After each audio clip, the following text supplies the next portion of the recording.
Jayabharathi. Radhas ayurvedic soap പ്രിയ നായികയിൽ ഇന്നത്തെ താരം ജയഭാരതി.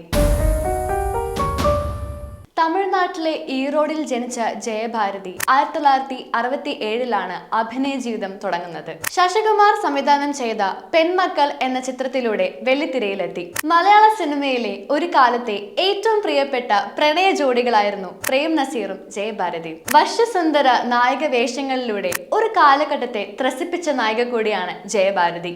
മലയാള സിനിമയിലെ മികച്ച ഒരുപിടി ഗാനങ്ങളുടെ ഭാഗമാവാൻ കഴിഞ്ഞു എന്നത് ജയഭാരതിയുടെ മറ്റൊരു ഭാഗ്യം. ഏറ്റവും മികച്ച നടിക്കുള്ള കേരള സംസ്ഥാന ചലച്ചിത്ര പുരസ്കാരം 2 തവണ ജയഭാരതിയെ തേടിയെത്തിയിട്ടുണ്ട്. മോഹൻലാലിന്റെ ഒന്നാമനാണ് ജയഭാരതി ഏറ്റവും ഒടുവിൽ അഭിനയിച്ച ചിത്രം. ജയഭാരതിയുടെ ഏത് കഥാപാത്രമാണ് നിങ്ങൾക്ക് ഏറ്റവും ഇഷ്ടം?